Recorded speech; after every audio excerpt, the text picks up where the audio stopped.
माणूस 20 दिवस उपोषणाला बसलाय, एवढा मोठा माणूस, त्याच्याशी तुम्हाला चर्चा करावीशी वाटत नाही. 20 दिवस उपोषण झालं, तुम्ही त्याला असं उचलताय. केंद्रातनं कोणाची इच्छा नाही झाली की जाऊन त्यांच्याशी एक चर्चा करावी. तो विषय तेव्हाच संपला असता, त्यांनी त्यांचं उपोषण सोडलं असतं. पण कोणाचीच इच्छा नाही झाली की जाऊन भेटावा तरी. ते झाल्यानंतर मी अभिजितला तिकडे भेटलो. मी त्याला विचारलं की सकाळपासून काय झालं. मी त्यांच्याकडे माहिती घेतली आणि मी सोनम वांगचुक सरांची तब्येत विचारली, काय परिस्थिती काय तिकडे, आणि मी तेव्हा निघालो.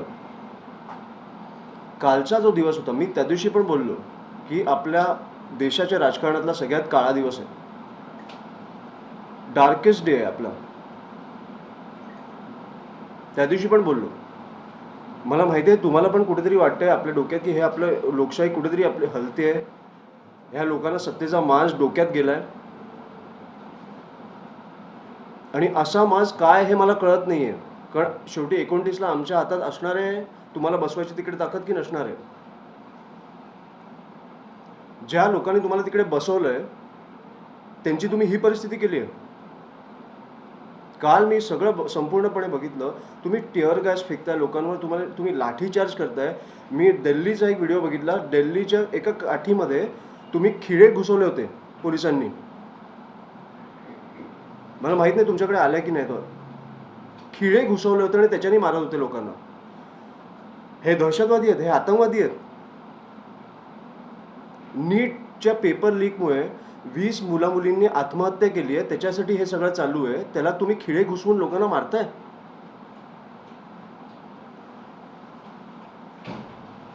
ही कुठची परिस्थिती आणून ठेवली आहे तुम्ही. मुलींवर पोलीस हात उचलतायत, काठ्या उचलतायत. तुम्ही भाजपचे पोलीस आहात की तुम्ही राज्याचे पोलीस आहात.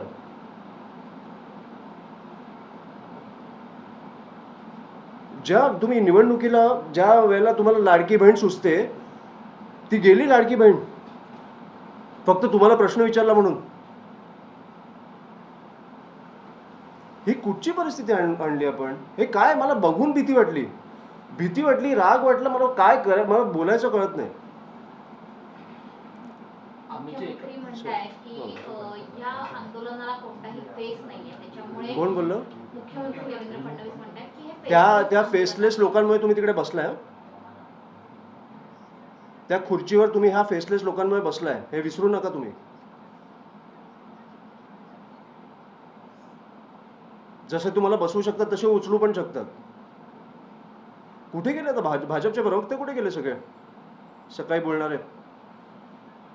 ह्या विषयावर बोलावंसं नाही वाटत त्यांना. नीच राक्षसी प्रकारचं राजकारण चालू आहे, खूप भीषण चालू आहे. हे तुम्हाला माहिती आहे. तुम्ही आणि इन जनरल मला वाटतं की सगळे पक्ष सोडा, सगळे राजकारणी सोडा, पत्रकारांना जरी फ्री हँड मिळाला ना तुमच्या डोक्यातल्या गोष्टी दाखवायला, तुम्हाला जे पाहिजे ते दाखवायला, तरी तुम्ही त्याला घरी बसवा. हा मला माहिती आहे तुम्हाला फ्री हँड नाही आहे, तुमच्यावर प्रेशर आहे, हे मला माहिती आहे. पण हे खूप नीच प्रकारचं चालू आहे काहीतरी. एकंदर पाहायला गेलं सगळ्यात महत्त्वाचं की आंदोलन दिल्लीलाही सुरू आहे, मुंबईतही सुरू आहे.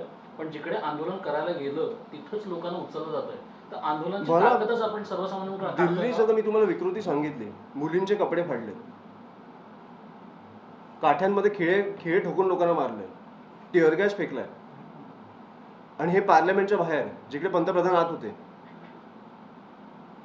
मुंबईचं मला फक्त एवढंच बोलायचं, महाराष्ट्राचं एवढंच बोलायचं की पोलिसांनी कुठेतरी सहानुभूती दाखवावी. तुमच्यावर प्रेशर आहे मला माहिती आहे. पण तुम्ही जेव्हा आंदोलनस्थळी जाता तुम्हाला कळलं पाहिजे की तो आतंकवादी नाही आहे. हा एका विषयासाठी भांडतोय. त्याच्याशी कसं वागलं पाहिजे, की कसं काय केलं पाहिजे. तुम्ही स्टुडंट्सना घाबरवताय. मी सरप्राईज्ड आहे. ज्या सरकारला लोकांनी एवढ्या प्रेमाने बसवलं, एवढं बहुमत दिलं, ते सरकार आज लोकांशी असं वागतंय. नीच हे आता मी तुम्हाला सांगतो, हे अख्ख्या देशभर पेटणार. हे शांत बसणार नाहीत लोक. सरकारमधलेच प्रतिनिधी म्हणतायत, सदाभाऊ खोतांचं आजचं स्टेटमेंट आहे की आंदोलन करणारे काही दहशतवादी देखील होते. इतकंच नाही तर दहशतवादी होते. धर्मेंद्र प्रधान यांचा राजीनामा झाला नाही पाहिजे असं ते म्हणाले सदाभाऊ खोत. आंदोलकांमध्ये दहशतवाद्यांचं आंदोलन होतं. इंडी आघाडीच्या सहकार्याने हे दहशतवाद्यांचं आंदोलन इंडिया होतं असं आघाडी म्हणतात. देखील दहशतवाद्यांना सपोर्ट करते अशा अर्थाचं विधान आहे. हे सगळे दहशतवादी आहेत जे उतरले ते. म्हणजे तुम्ही चुका केल्यावर तुम्हाला प्रश्न विचारणारे सगळे दहशतवादी आहेत. मला हेच कळत नाही. पुरावे द्या, आम्हाला पुरावे पाहिजे. दहशतवादी तर आमच्या आजूबाजूला टेररिस्ट चालतात, आम्हाला पुरावे पाहिजेत. मुख्यमंत्री आज मला पुरावे पाहिजेत. आता ह्याच्या पुढे तुम्ही क्वेश्चन चेंज नका करू. मला पुरावे पाहिजेत. त्या जो माणूस बोललाय ना त्याच्याकडनं मला पुरावे पाहिजेत की हा माणूस दहशतवादी आहे. दहशतवादाचे पुरावे तर आपल्याकडे असणार ना. तुम्ही त्यांना एवढं लेबल करताय. मला पुरावे पाहिजेत. जो माणूस आपल्या बाजूला फिरतोय तो दहशतवादी असेल तर आपल्याला भीती वाटली पाहिजे. काय नीच प्रकारे तुम्ही काय लोकांना लेबल करताय दहशतवादी म्हणून, जे लोक तुम्हाला प्रश्न विचारतायत. मुख्यमंत्री असं म्हणतात की काही जणांचा हेतू चांगला असू शकतो आंदोलन करण्यामागचा, मात्र या मागे अराजकता पसरवण्याचा प्रयत्न या आंदोलनामधून केला जातो. कशी काल ज्या प्रकारे चैत्यभूमीला जे काही काय सायलेंट प्रोटेस्ट होता. मी बघितलं ते सगळं. शांततेत प्रोटेस्ट चालू होता. काय त्या मुलांनी काय केलं? पोलिसांवर हात उचलला किंवा काय केलं? मला वाटतं पोलिसांनी पण काळजी घेतली पाहिजे थोडी या मुलांची. 20 लोक गेली आहेत त्याच्यासाठी हा अख्खा प्रश्न उभा राहिलाय.